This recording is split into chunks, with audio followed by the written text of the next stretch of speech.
Hi, this is Eric Cressy, and thanks for joining us here on our second installment of this series of webinars. In our first webinar, you may recall that we talked about the reason you may not be making optimal progress in your strength conditioning program is because it's not individualized to your unique needs. And with that in mind, we wanted to take this separate opportunity to talk to you a little bit about what you would actually look at when you want to create a real strength conditioning program that may be more suited to what you actually need. There's this perception that one can't gain muscle, lose fat, get strong, become more athletic, and get healthier simultaneously. A lot of people seem to think that these are several goals that are mutually exclusive, but in reality, I disagree wholeheartedly because we've seen people at our facility do it countless times. Just off the top of my head, probably our best example is going to be our professional athletes who get back after long seasons where they're a little bit beaten down physically, and they're in a position where they're really primed for making a lot of progress on all these fronts at the same time. In reality, though, when we deal with the general population, it can go on kind of two different ends of the spectrum. On one hand, someone who's very untrained and doesn't have a whole lot of experience, or someone who even has some experience but hasn't really used effective programming, they can definitely do all these things at the same time. On the other hand, you have people who may be very experienced with strength conditioning, who may struggle to gain muscle and lose fat at the same time, because those are the two goals that are really at odds with one another. The rest of them can all kind of take place at the same time. So, we're going to look at some of the factors that you have to look at in an ideal program here to make sure that you are getting the most bang for your buck in your quest to get to all these goals. But there are some important prerequisites that we do need to take into account. First, I think you need to be really honest with yourself about a number of factors. First, your age. The older you are, the harder it is to really push training volume hard. Your training experience. Someone who may be brand new to training, the tendency is to want to run and see what all the elite athletes are doing for their training programs.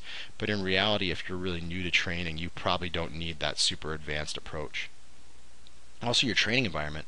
Do you have spotters around so that you can maybe take a few more risks with certain exercise selections or loading protocols? Likewise, what's your equipment access like?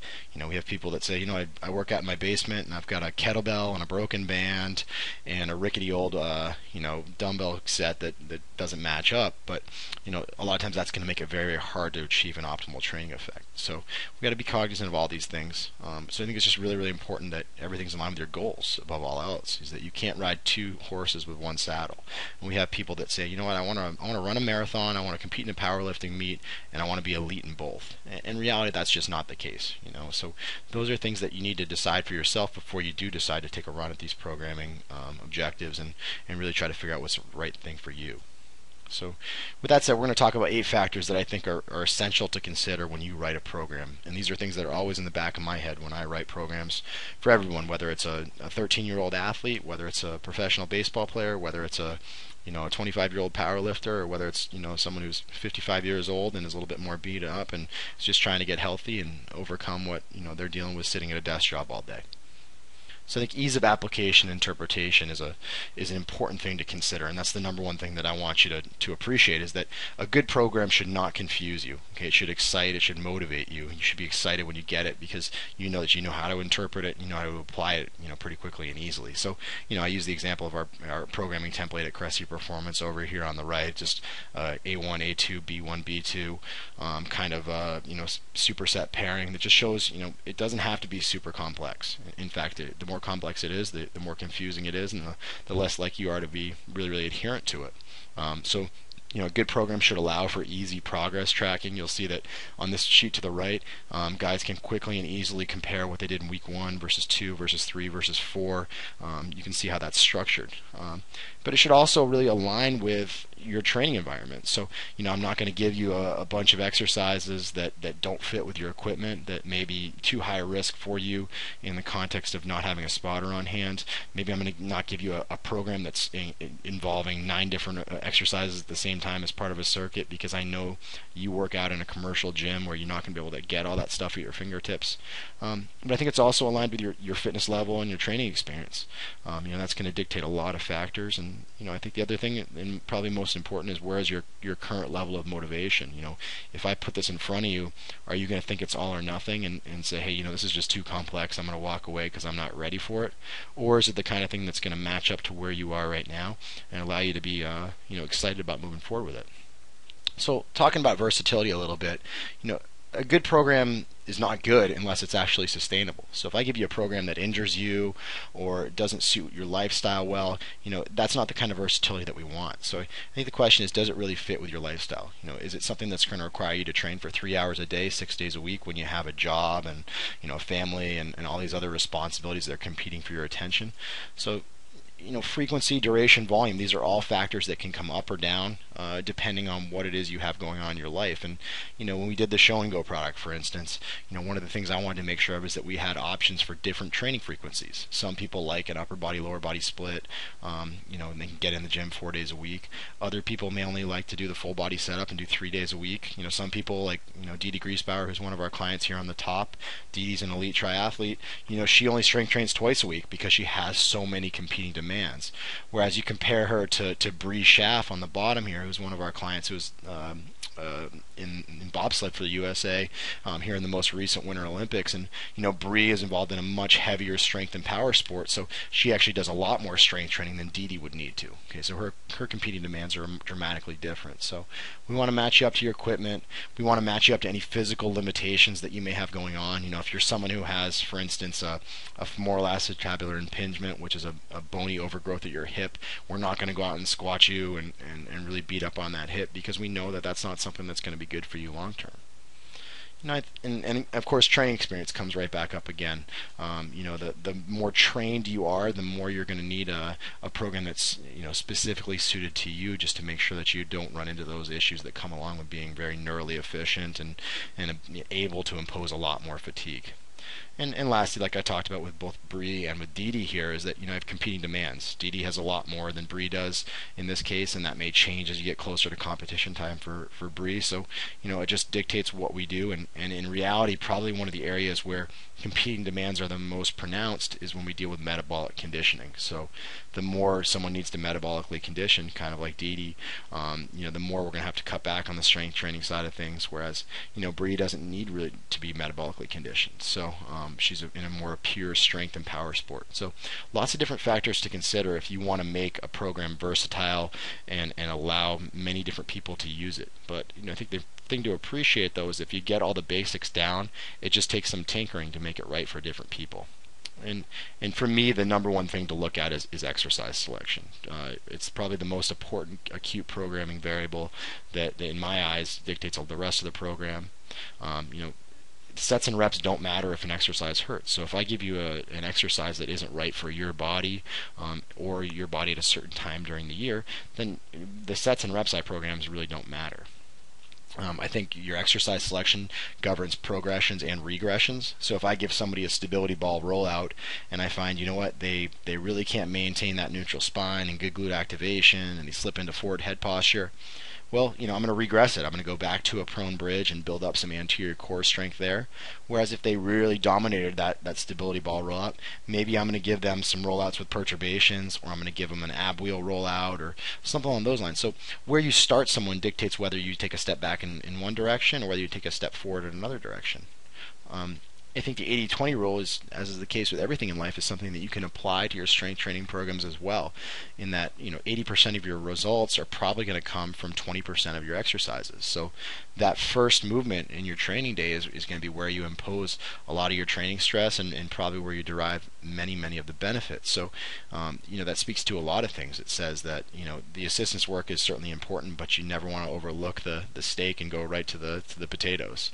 But I think it also means that if you get that 80% right, you can usually screw around a little bit with your training. If you're a guy who wants to do some direct arm work or some calf raises or something like that, as long as you're taking care of the 80%, I think that 20% gives you a little bit more wiggle room. So what do we look at in the context of exercise selection? Well, we break it up into several categories. A hip dominant movement would consist of things that strengthen the posterior chain. So deadlifts, good mornings, glute ham raises, pull throughs, things along those lines. Whereas a quad dominant lower body movement, which would be more of a front squat or anything, that tends to be more anteriorly dominant. Likewise, we have horizontal pushing and pulling. Horizontal push would be a bench press or a push up, whereas a horizontal pull would be any kind of rowing variation. We also have vertical pulling and pushing, where a vertical push would be an overhead press. A vertical pull would be something like a chin-up. We have single leg exercise, which I think are really overlooked by folks yet tremendously valuable. So lunges, split squats, one leg RDLs. And then we kind of divide our core training up into two components. One would be anti-rotation, so the ability of your core to resist destabilizing torques in the side-to-side manner. And then also anti-extension would be the ability of your core to not slip into excessive extension, in something like a prone bridge or a stability ball rollout or something like that. So you'll notice that several of these exercises or these categories are actually underlined, and the reason is very simply because those are the areas that most people need more of in their programming. So if I spend all day seated at a desk, chances are I'm going to need more work to learn to extend my hip well and get myself out of that kyphotic posture and really build up some good stability in single leg stance. So the whole idea of structural balance and training, matching one to the other, is probably not necessary, because I think we need to be in one direction more than the other to be balanced. So you also have to consider there are subcategories of all these exercises. I talked about with horizontal pushing, you have both push-up and bench press variations, which afford different results to you. So as you get more and more comfortable, you learn to play around with these and move in that direction. So if we're talking about just a hip dominant exercise, something like a sumo deadlift, where the athlete would sit right back, getting a good hamstring and glute activation at the top, neutral spine, chin tucked, good thoracic extension here. So the exact opposite of what you might get sitting at a desk all day. Horizontal pulling, a standing one arm cable row, definitely one of my favorites as well. Good way to really strengthen those scapular retractors. Gets the shoulder blade down and back. Builds a little bit of thoracic spine mobility as I work through it. And again, these are just the tip of the iceberg. There are plenty more opportunities to apply things. Vertical pull, just a basic chin up. Again, neutral cervical spine posture. I'm not really hyperextended. My chin's tucked. I'm looking straight ahead. Single leg exercise, the barbell reverse lunge with a front squat grip. Great way to build some what we call frontal plane stability. So making sure my knee doesn't cave in, or I don't tip over to one side. I'm just digging that front heel into the ground. Good hip extension on the back leg, so it's an active mobility exercise as well. I'm getting the benefits of some axial loading by having the bar across my shoulders as well. So it's a great exercise for folks who may not be able to squat deeply because of mobility restrictions or some other factor. Split stance cable lift. So this is some of the core stability here. Doesn't look like I'm really doing much when I do this exercise, but in reality, if you take a look, I'm really resisting the torque that cable applies to me. So it wants to pull me back towards the cable column, but I'm in this good lunge position, bracing my core nice and tight, activating my left glute, and I'm not allowing it to rotate me.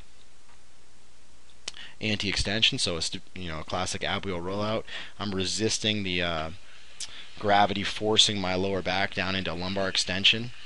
So I brace my core nice and tight, activate my glutes together, and I'm just resisting that extension that's applied by gravity. So just an example of some of the different categories that we look at, and there are definitely factors that you have to look in even beyond strength training. So we look at our mobility approach.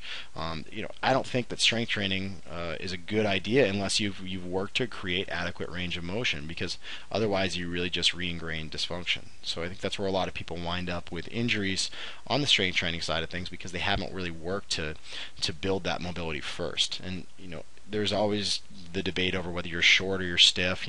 If you have shortness, it means that the muscles themselves have actually lost sarcomeres, or the actual functional unit of skeletal muscle. And those are the folks that are going to need a lot of aggressive soft tissue work and really longer duration static stretching. A lot of people are just stiff too, meaning that they need good mobility work to increase the temperature around that certain joint to allow for a little bit more range of motion. They probably need a little bit more stabilization at a joint next to it. So this is where the mobility exercises that you do and the flexibility programming you use interacts closely with your strength training stuff. So we usually start off with a full foam rolling session to kind of get to work on tissue quality and stimulate the nervous system in a little bit of a different way than we'd have at rest. And then once we get to our dynamic warm-ups, we use something like this drill, which is a walking Spider-Man with, high knee walk to walking Spider-Man to hip lift, and then into an overhead reach. So we do the knee hug, we get some full hip flexion, get some good hip separation from the back leg.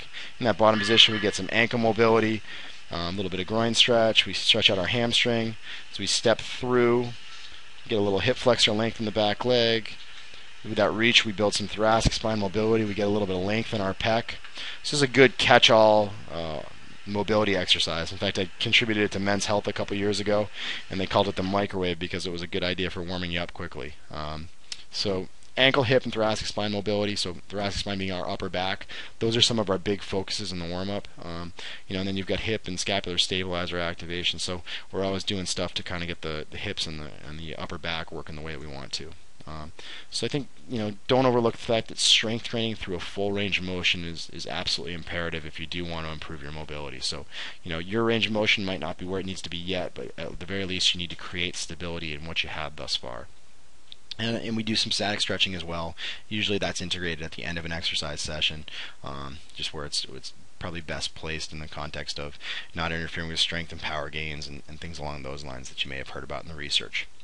So, number 5, let's talk about fluctuations in training stress. And Kelly Baggett's a real good strength and conditioning coach and writer, and he introduced a term called, or a phrase, fatigue masks fitness. So, I'm a 660-pound deadlifter, but you know what? I don't do that every day of the week. Instead, I could probably go out and pull 600 just about any day of the week, but if I want to go out and really pull a max, I usually need some downtime. And why does that happen? Because, I've accumulated a lot of fatigue in my training, and I need to remove that fatigue in order to build the fitness that I need to perform at that level. So I think there's important differentiations to make between overtraining, overreaching, and overload. Overload is a consistent process in every single training session. You go out, you work a little bit harder than you did last time, and you adapt and you come back a little bit stronger.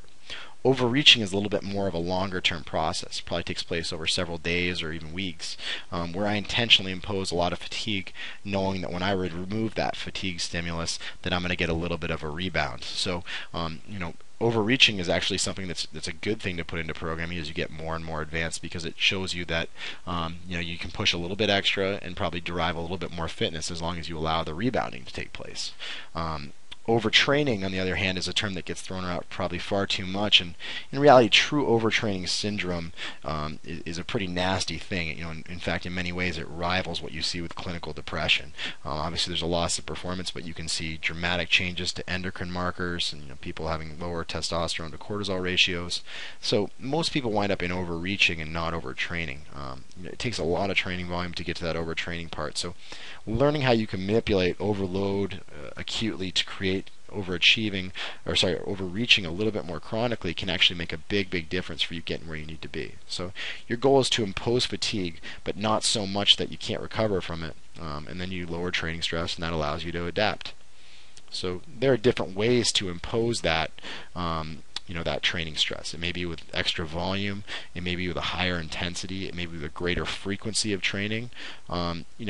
Regardless, my personal favorite way of removing stress is to load people for 3 weeks and then remove a little bit of that stress in that 4th week. So we may train folks on like a high, medium, very high, and then low approach with weeks 1 through 4. We may load consistently with straight volume for those first 3 weeks and then remove the stress in that week 4. So what you find is when you do it correctly, when you get to the beginning of what would be week 5, people should be really excited. I mean, they should be wanting to kick down the door to the gym to get in there and train, because they really do feel like they've attained some more fitness benefits. And that's true of whether you're dealing with strength training adaptations, cardiovascular exercise adaptations, whatever it may be.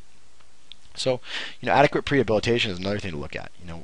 I think prehab is probably a term that gets thrown around a bunch, and with the whole corrective exercise industry taking off, I think a lot of people assume that you have to do hours and hours and hours of it, and that it slows down everything. And I'm sure there are a lot of people that think that all we do is mobility drills at our facility. But in reality, you want just enough to keep people healthy, but not so much that it slows things down excessively and makes exercise boring. We use it as part of fillers, warm-ups, corrective exercise circuits on off days, you name it. So just a way to get people moving a little bit differently. In this example, just a knee break ankle mobilization, keeping the heels down, elevating the front of the foot. All we're doing is we're getting a little bit of dorsiflexion range of motion by forcing our knees forward. This is a great drill to do just in between a set of deadlifts. It's pretty low level. There's not a whole lot of stress on you, and it's not something that's going to really occupy your mind between sets of heavier lifting. So things like this are very easy inclusions that can help you get to where you need to be. But here's the big white elephant in the room that nobody really wants to talk about, because it's really the thing that separates the good programs from the not so good programs, and what really dictates how well you're able to make use of all those different goals that I mentioned right at the beginning. It's the variable that can make or break a program. And I think it can also make a program very, very versatile if you know how to change things around. So the way I look at it, when you have a lot of metabolic conditioning in your program, whether that's distance running, whether it's intervals on the cycle, whether it's just movement training that an athlete might have as part of everyday practice, or sprinting sessions, there's always going to be a give and take with strength training. So when strength training volume goes up, metabolic conditioning probably has to go down.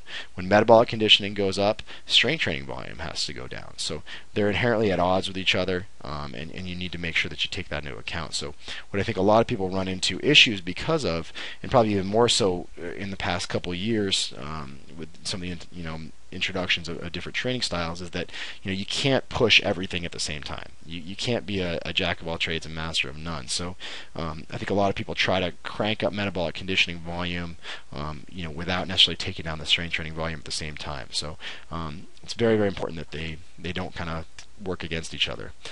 So we look at like a greater emphasis on metabolic conditioning as something that mandates that we do a lot more soft tissue work and mobility. So volume can really beat people up. And why does this happen? I think it's not just the volume component, but it's more so that it's volume without a full range of motion. So we're usually exposed to greater ranges of motion in strength training than we can really get with most metabolic conditioning options. And that assumes metabolic conditioning being things like cycling, jogging, elliptical, rowing even. Those can be things where you get stuck in pattern overload. Sprinting would probably be an exception to this, where you do experience some greater joint range of motion. So for the most part, if you're just doing traditional cardio in a gym, or you're an Ironman competitor or something like that, you probably do need to work a lot harder on soft tissue quality with your foam rolling and massage, and any other kind of options with a manual therapist, but also your mobility exercises, both before you exercise and in terms of static stretching post-exercise.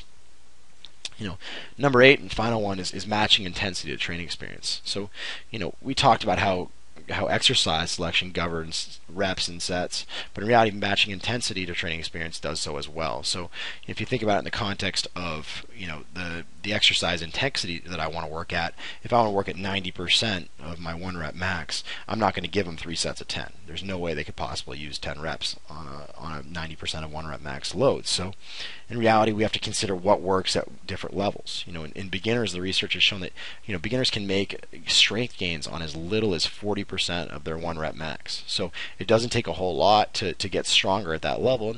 And the reason is they're still figuring out movements. They're still learning how to coordinate their nervous system and their muscles to get the right kind of firing patterns to get where they need to be. So this is something that wears off pretty quickly, though. You're talking a couple of months, and then they need to kind of learn to work like intermediates. So for most intermediates, probably about a 70% of 1 rep max load is what they're going to need. So they can get by with a little bit less and still really hammer on technique, but it's getting to the point where it probably needs to be about a 12 rep max or 15 rep max load in order to really simulate some kind of strength gains.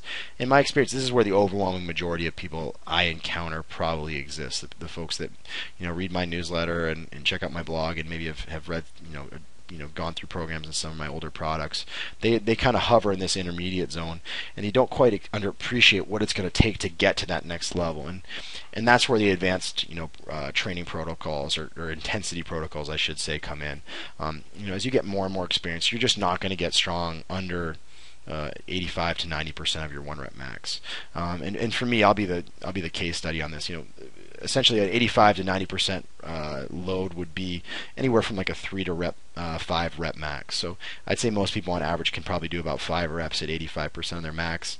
Most people, when they get to 90, it's probably 2 or 3, or some people only 1. So for me, a funny story, back in, good Lord, probably 7 or 8 years ago, I was absolutely stagnant at a 225 bench press. I couldn't do anything more than it. I missed 230 so many times I'm ashamed to even admit it. So probably went on for a full year. And one of the problems was I spent all this time doing sets of 4x6 and 5x5, and I just couldn't push past it. And the only thing that got me stronger, and it was pronounced. I mean, it was 50 pounds on my bench in a matter of a year, was spending more time in that 85 to 90 plus range. So I was doing a lot of heavier singles up in the 200 to 215 range, focusing on perfect technique, focusing on good bar speed, but still getting heavy weights in my hand. And when I started doing that heavier loading and the higher percentages, basically sets of 1 to 3, everything really started to click for me. So I was an intermediate that needed to find new protocols in order to get advanced. And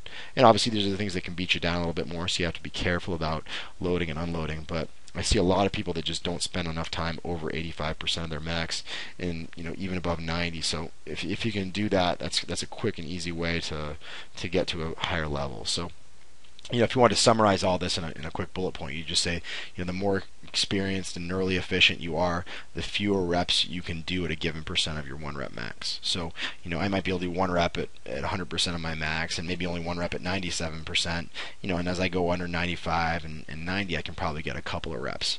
Whereas you'll see a lot of beginners who can go to 90% and they can bang out 6 or 7 reps just because they're so neurally efficient that, they just haven't synced everything up the way that they need to get to that next level. So, that covers our 8 factors, but I think there are a few follow-up considerations that I really want to bring to light. Success comes from the interaction of great programming and effort in training and nutrition. So I say effort because I would much rather take someone with outstanding effort and a tremendous amount of motivation to really work hard, even if that person has an inferior program. So you can have the greatest program in the world, but if you're not willing to work, it won't matter at all. I'll take effort over programming any day. And where you really start to do things that are pretty special is when you combine the two. So do whatever you can in your power to try to improve your effort, your motivation, your energy, your environment around you. Get good training partners. Get into a good environment where there's loud music if that's your thing. So do whatever you need to do. And obviously what you do in the kitchen is also very, very important. It works synergistically with your programming. So synergy is everything. Progress is not just a sum of individual parts. It's how everything fits together. So, you can't recover from your strength training programs if you don't get adequate nutrition and sleep and all these factors in. So, really keep in mind that it's not just about, well, I did one thing right, I guess I'm doing pretty well. It's about how everything works together. That's where writing programs becomes as much of an art as it is a science. You have to appreciate that when you add something, you have to take something else away. There's a lot of competing demands and a lot of factors that influence success. The best way I can say to get better at writing programs is to write, train, learn from what worked and what didn't, and then modify future programs. I think it's also a great idea to observe programs from different professionals, but just make sure you're choosing wisely, because there are a lot of people out there who, believe it or not, especially in the internet marketing world, really aren't training people, which is pretty scary. They're writing out programs that are going out to thousands and thousands of people, and they're doing them, assuming that it was backed by a lot of science and experimentation, when in reality it wasn't, which is unfortunate because you got to choose wisely when you only have one body. So I want to bring to light Tim Collins. Tim's one of our poster boys, so to speak, at Cressy Performance. He was 5'5", 131 pounds when we first started with him, right after he finished up high school. He was signed by the Blue Jays back in the day as an undrafted free agent, and here we are in 2011, and he's actually in the big leagues with the Kansas City Royals. So Tim went from 5'5", 131 pounds, all the way up to just over 170 pounds in these photos.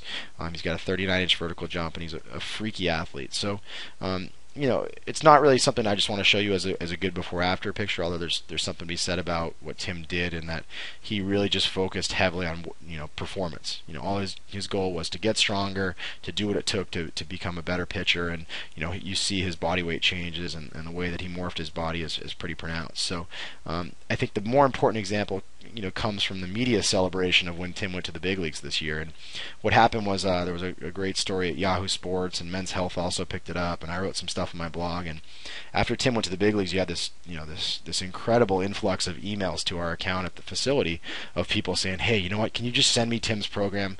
I'm a 5'7" lefty just like him. Like, I really feel like I'm just a few programs away from going to the big leagues." And the truth is that it's a very short-sighted perception.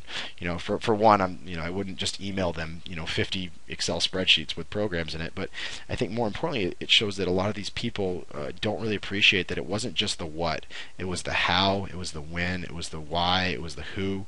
There are not a lot of people that are willing to put in the work that Tim did. So he's a poster boy and he's living his dream, but in reality I think his experience and people's responses to it probably can tell us just as much about what it takes to be successful. It's not just a programming, although a program can be very, very important. So as a little step inside my world, I just did the math on it the other day, and I found that I did 114 programs in the month of September. This is a pretty average month for us. We don't have our college guys around right now. Our pro guys are probably just starting to get back, at the beginning of September. So it's a pretty average month. It'll get busier in October, November, December, and January and February will be absolutely crazy. So some months it'll be a little slower, some months it'll be busier. So just doing the math on this, figure 114 programs at 15 minutes per program. That's about 1,710 minutes per month, which is about 28 and a half hours per month. So if you consider someone going to a seminar, every Saturday for 7 hours, that's pretty much what I do on programming. So that works out to about 342 hours per year. I don't know if any of you have read Malcolm Gladwell's book Outliers, which is a fantastic read, but he talks about for mastery of any profession, if you want to be really, really successful, that it really takes about 10,000 hours to be good at something. So imagine trying to do 10,000 hours of programming. That's in the context of what I have going on, that's 29.2 years of actually writing programs. So I'd estimate that I'm probably at about 5,000 hours of programming alone, and that doesn't include me being on the training floor supervising athletes going through those programs. It doesn't include me sitting through continuing education experiences like seminars and going to travel and visit other coaches. So I'm over that 10,000 hours by far with the training side of things, but to think about doing it just for programming is a pretty lofty task, and it's honestly a reason why a lot of people outsource their programming. I hire an accountant to do my taxes. I hire a lawyer if I need a contract. There's something to be said about finding someone who's really, really comfortable with this stuff to write your strength and conditioning programs if you aren't going to be able to put in the time and the effort to really retest with this. So the truth is, when you think you've got it, it's probably time to retire, because that's a lot of work to put in. So where do you begin when it comes to writing your own programs? I think it's important to try pre-made programs to discover what works for you. Try programs out of books, stuff you've seen on DVDs, programs that you've seen your friends and athletes that you've surrounded yourself with who have had good results. In reviewing these principles, look for key principles that I outline in this webinar. So if someone hands you a program in a book, take a look at it and get a feeling for, is there plenty of horizontal pulling? Is there some single leg exercise in there? Do they teach me to foam roll at the beginning? Do they give me mobility drills? Should I be doing some static stretching? Hey, is the metabolic conditioning in line with the strength and conditioning stuff there? Or, is it excessive and there's too much strength training for the amount of mobility or metabolic conditioning stuff that you're doing? There's a lot of different factors that are going to be competing with one another. So you're going to borrow bits and pieces from different schools of thought and use them to create your own philosophy. And I think above all else, you got to appreciate that your philosophy is going to be very dynamic, because in the world of strength and conditioning, really all the research prior to 1990 was heavily devoted to aerobic exercise. So we're still just finding out what strength and conditioning, or really strength training, can do for us in the context of performance improvements, enhancing immunity, enhancing endocrine function, all these different factors. So write, train, learn, modify. I said it before and I'll say it again. Throwing a bunch of stuff on the wall to see what sticks will never be the most efficient way to get things done. So start from something that you trust. To that end, keep an eye out for an additional webinar later this week, where I'm going to talk about some of the mistakes I made along the way, both as a coach and as an athlete myself.